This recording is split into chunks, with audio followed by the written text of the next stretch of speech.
Hey everyone, what's going on? I know it's been a while since I've put one of these videos out for you guys, but I figured we have some downtime right now, so I figured I might as well put out another video about the Roman Republic and the Roman Empire. I also wanted to send a message out to you guys to let you know that we will be starting online distance learning classes not next week, but the week after, starting on Monday, April 20th.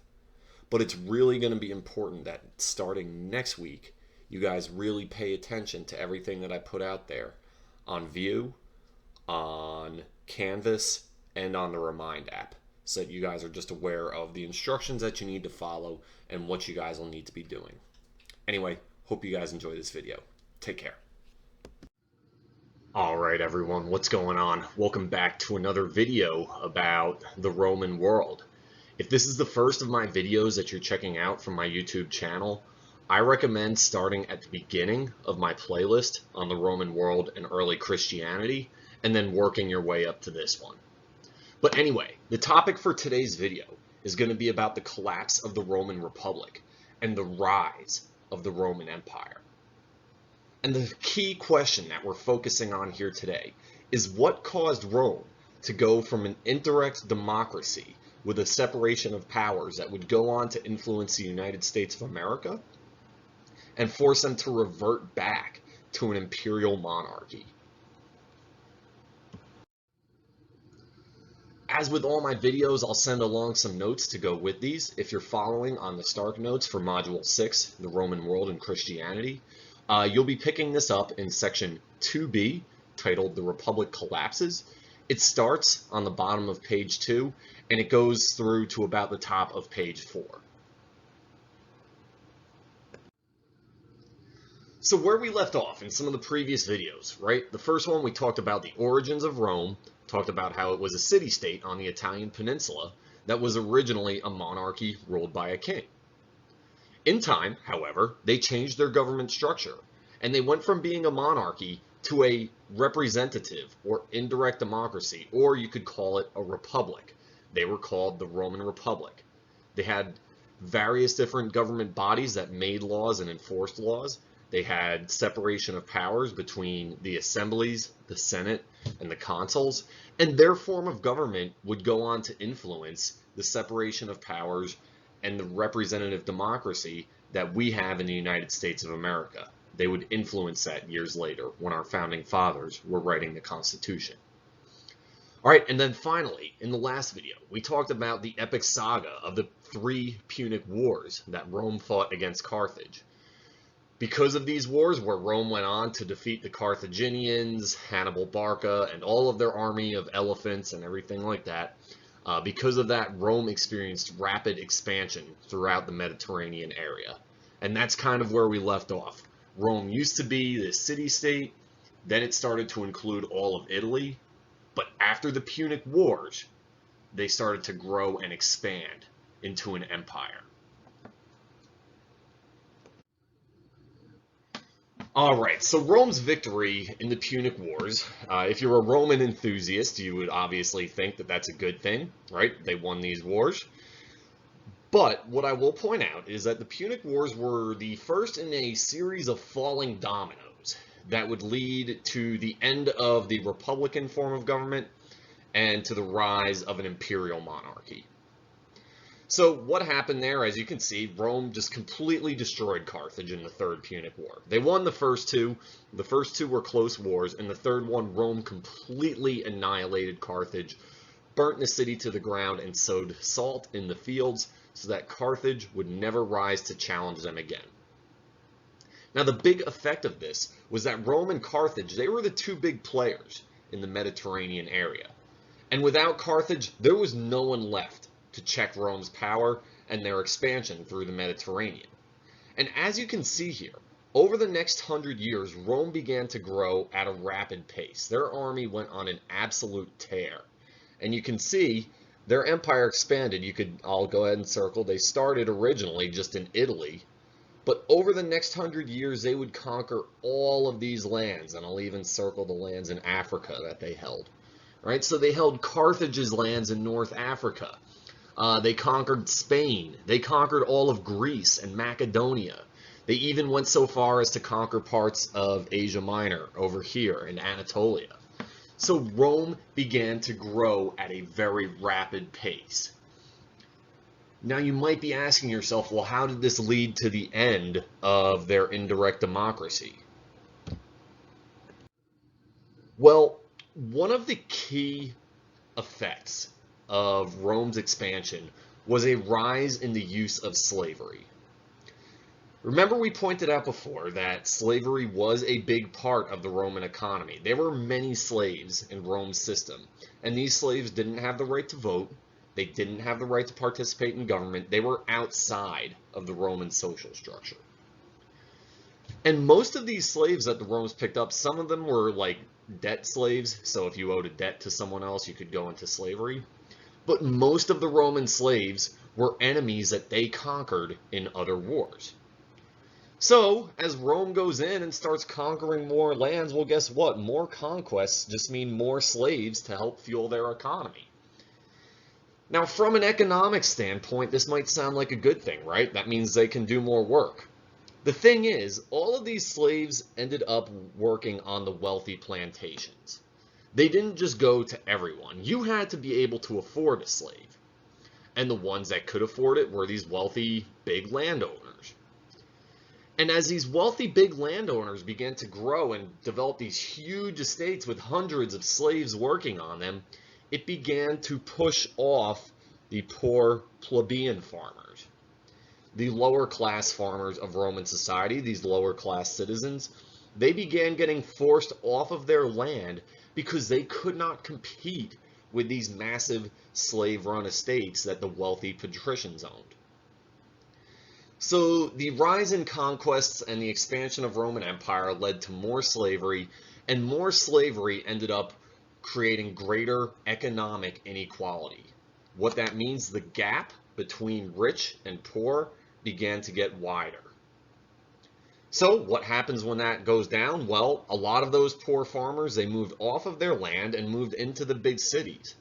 The big cities began to get more and more crowded, so that's where you get things like poverty, crime, violence, disease, homelessness, other destabilizing factors that would ultimately work to upend the Roman society. Now, it wasn't like there was no one trying to do anything about this. There were several Romans, key Romans, that were trying to change this system of slavery and get it so that it was more fair for the lower classes of Roman society. Most notable among them were the Gracchus brothers, Tiberius and Gaius Gracchus. These two brothers were members of the Roman assemblies, and they attempted to create reforms that would make the system more fair for the plebeian Romans. So they tried to do things like limit the size of plantations and give some of the land back to the poor. Now, obviously, you can imagine that this threatened the wealth and power of the patricians. These patricians who saw these changes and these reforms happening, this threatened their way of life. And they argued, listen, it's our plantations that are feeding the Roman society. Our plantations are making all the crops and food that's feeding our society. You can't just go in then and start taking away our land. But either way, this ended up creating a lot of destabilization, and the result that happens is both brothers were assassinated. And this did not go over well in Roman society. Imagine a really popular figure in American society becoming assassinated. A good example would be Martin Luther King Jr. After Martin Luther King Jr.'s assassination, there were riots throughout much of America. All right? In the case of Rome, it was even worse. You had civil wars following the assassinations of the Gracchus brothers. Three of the most famous civil wars that happened occurred over the next 75 years, and these were what was known as the Servile Wars. They call them servile. Servile, when you think of that word, think about the word servant. All right? So with that being said, given that it was like the servant wars, they were all wars that started as slave revolts. Most of them, the first two started on the island of Sicily. The other one started on Italy near Rome. But it wasn't just the slaves fighting the wars against the Romans.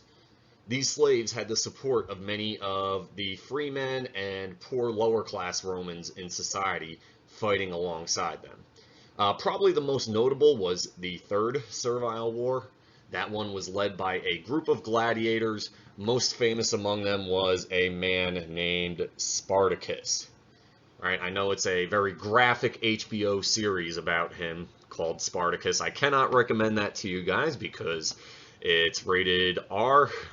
But what I can recommend is a 1960 movie about the Third Servile War called Spartacus, in fact, starring Kirk Douglas. But anyway, again, more civil wars in Roman society. This only further served to destabilize their society. All right.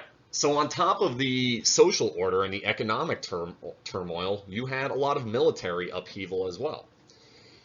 At this point, you have to think these soldiers that are making up the Roman army, a lot of them come from the poorer ends of Roman society. There are fewer and fewer wealthy patricians serving in the Roman legions. Now, these soldiers in the Roman legions were getting very unhappy with the system. Rather than fighting for patriotism or for protecting the Roman land or trying to support the good of Rome, they really just now were fighting for pay and fighting for their leaders that were supporting and feeding them. Now, this might sound wrong to you, right? You might think, that's not right. They should be fighting for their country. They should be patriots. But keep in mind, these are the very men who were kicked off of their own farmland by the very slaves that they had conquered earlier in previous wars. So to be honest, the Roman society and the Roman system wasn't doing them any good. The only people helping them out were the military commanders that were paying and feeding them. And so the army became very, very powerful, but it wasn't very loyal to Rome itself. All right, so now we're going to talk about the tale of one of these very, very powerful leaders. Most notably, you had Julius Caesar. So there were three men, starting in the year 60 BCE. I'll go ahead and underline that. There were three Roman politicians that controlled politics for 10 years. I'm not saying that they were kings and that they ran the entire system, although all three of them did serve as consul.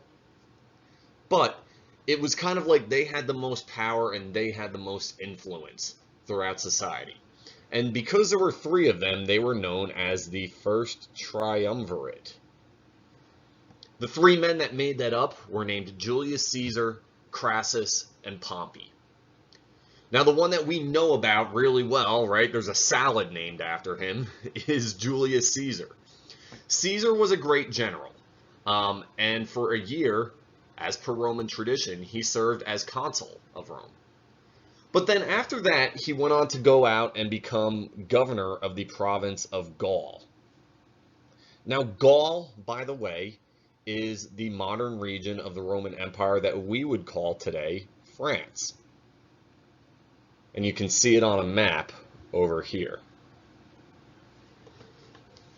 So, Caesar was very, very well known and very, very famous in Roman society because he would be the general that would bring Gaul under Roman control.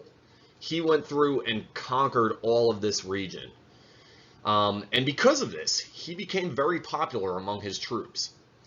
Caesar was kind of like Alexander the Great. He did not lead from the rear. He led from the front line. So in the battles, he was always out in front on his horse. And because of that, he became very popular among his troops. All right, and this started to worry the other two members of the triumvirate, Crassus and Pompey. Those two looked at Caesar and said, well, wait a second. This guy's getting very popular, kind of too popular. I don't know if we want him to keep that level of popularity. So what happened? Well, as you see there, Pompey and Crassus, they felt threatened by Caesar's popularity. So they told Caesar, look, they sent a message to him. They said, you have to disband your army, get rid of your whole army, and you have to return to Rome. Well, Caesar, he did one of those two things. He returned to Rome, but he brought his whole army with him. And he marched his army on Rome and basically said, look, you two are out, I'm in control now. And he did this because he thought it was what was good for the Roman Republic. He thought that he could be the one to restore order and restore stability to Roman society. So again, in 50 BCE, Caesar, he brought his army, and this picture right here is the famous picture of Caesar leading his army across the Rubicon River into Rome. But he chased Pompey and Crassus and their supporters out of Rome, which led to a series of civil wars over the next 6 years. You're going to see here, there's been a lot of civil wars in Roman society over this time. But ultimately, what happened was, remember, when Rome was at war, the Roman Republican government had this little tool in place called the dictatorship. And under the dictatorship, a leader of the Roman society, one of the consuls or whoever it might be, they could give that one person complete, absolute power for a period of 6 months to basically say, look, we're in a crisis right now. We need somebody who can take quick, decisive action and control everything. So in 50 BCE, they gave that power to Caesar, and they just sort of kept extending it along for him. They just kept saying, okay, Caesar, you can be dictator for another year. Okay, for another 2 years, that's fine. In 44 BCE, what happened is Caesar finally defeated Pompey and Crassus, but the Romans at that point were like, look, this is our guy. He's the guy who's going to restore stability and order to all of this. In 44, he was appointed, and I know you can't see it over my face, but they appointed him dictator for life. So now we're seeing the system begin to transition from Republican government to now we've got this guy who's the one guy in charge for the rest of his life, starting to take shape of, start to look a little bit more like a monarchy at this point. Now, Caesar, though, unfortunately for him, his life didn't last that much longer. It was cut short only months later. Here's the thing. Caesar used his new power to attempt more reform, right? He saw the instability in the system. He saw that the poor and the discontent in Roman society were unhappy. So what he did, he went ahead and tried to create some more reforms. First of all, he colonized a lot of new lands and said, poor farmers, you guys can set up shop over here. Also, he started creating a lot of public buildings. And the idea behind this was you could create jobs for those people to build them, right? Create some jobs, that way we can use the government to pay those people and give them something to do so they're not just busy sitting around planning another revolt. However, the Senate did not really like what Caesar was up to. When they looked at this, they said, he's not someone just trying to help the people for the good. I mean, sure, maybe what he's doing now is good, but imagine if you get some crazy person or some insane leader with that level of power. They argued that Caesar was a tyrant. They argued that he was abusing his power and violating the rules of the 12 tables that made up the basis of Roman society. So, after more and more plotting and more deliberation, on March 15th, 44 BCE, Caesar went to talk to the Senate. Now, there's an old legend that Caesar's wife, Calpurnius, she actually begged him not to go to the Senate that day. She claimed that she saw in a dream a vision of him being stabbed. And sure enough, that's what happened.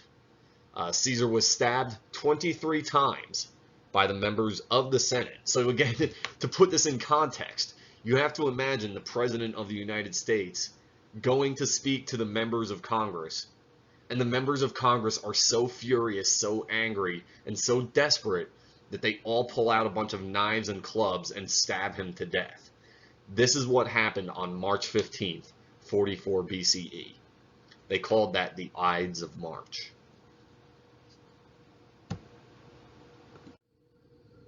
So anyway, Caesar is stabbed to death in 44 BCE. He is no longer dictator for life because, well, his life is ended.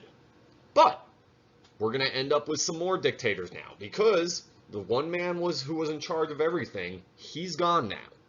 And some more people are going to try to grab that power. And the people that did this were called what we would say another group of three men, the Second Triumvirate. And they were made up of Caesar's grandnephew / Caesar had also adopted him as his son. His name was Octavian Caesar. The other was a general named Mark Antony, and then there was an older politician named Lepidus. So those three ruled Roman society for about 5 years, but guess what? Eventually, they would be at each other's throats again, and we would have another civil war. What happened? Well, eventually Octavian got tired of Lepidus trying to pull the strings, so he kicked Lepidus out of the government. Then Mark Antony, he had this famous relationship, and you can see in the picture here, with a woman named Cleopatra. Cleopatra was the famous, well-known queen of Egypt, well known for her beauty, but also well known for just her power and her ability to get things done in Egyptian society. So Mark Antony and Cleopatra, they fall in love, and Octavian doesn't like this. He tries to argue that Mark Antony is planning to run the Roman Republic from the east. So ultimately you have a splitting of forces in Rome. Mark Antony and Cleopatra's forces in the east versus Octavian's forces in the west. And they have another long, drawn-out civil war. Finally, after several years, unfortunately for Mark Antony and Cleopatra, it was Octavian that would win in the end. Specifically, it was the Battle of Actium, a naval battle, the biggest naval battle in recorded history up to that point, that would decide the fate and ultimately decide the war in Octavian's favor. As for Mark Antony and Cleopatra, after that battle, Octavian sent forces to seize them, but the two of them committed suicide together by ingesting poison venom, according to the legend anyway. So, at this point, after the final war, you now have one man in power, Octavian Augustus Caesar. Like I said, he is the grandnephew of Julius Caesar, and he was technically his adopted son. And he was crowned emperor. Specifically, they gave him the title imperator, which means supreme military commander. But that's where we get the term emperor from. Also, they changed his name. You notice before we only called him Octavian. Well, now they changed his name to Octavian Augustus Caesar. Namely, being that Augustus means exalted one, and Caesar kind of became the new term for the emperor of Rome. And that was it. At this point, Octavian came through and he was the one man in charge. Again, they named him dictator for life. And when they named Octavian dictator for life, or Augustus as we call him now, Augustus went through and he made a bunch of changes to Roman society. He did restore some aspects of the Republic. He got rid of a bunch of the assemblies, but he did restore the Senate to their seats. But ultimately, this title of emperor, the one man, the one monarch in charge of this entire empire, that became a permanent fixture. It didn't go away after this. So now we're at the point of monarchy. And that would last. Imperial emperors, imperial monarchs would rule Rome for almost another 500 years. But that being said, a lot of Augustus's leadership and the changes that he instituted ended up being for good for Rome. They entered a period of peace and prosperity that was overseen by several emperors, some really good, some really bad, and some just in the middle. But they did have this period of peace and prosperity called the Pax Romana, which we'll take a look at in another video. So in summary, what you can see here, all right, individual events played a role in the fall of the Republic, for sure. You had things like the assassination of Caesar, the assassinations of the Gracchus brothers earlier. You had civil war between Augustus and Mark Antony. All of these definitely played a role. But that being said, there were a lot of destabilizing political, social, and economic forces in play over the span of a century that would lead to this in the long run. It wasn't like this just happened because of these individual events. The economic inequality, the continual expansion in the size of the empire, and then a lot of the social upheaval, all of that played a role in transforming Rome from an indirect democracy into an imperial monarchy. All right, that's it for this video, guys. I know it was long, but it's a good topic to explore, especially since there are people out there who might argue, look, the United States of America could be headed down that road itself. I don't know. You can draw a lot of parallels between the two societies, that's for sure. But anyway, I hope you enjoyed it. Again, like I said at the top, make sure you guys are staying tuned for new information from me. I'm going to get back to trying posting some of these videos on a daily basis, just to keep you guys up to speed and up to date about the Roman Empire. Hope you guys enjoyed it. Take care, and again, look after yourselves. Stay safe. Bye-bye.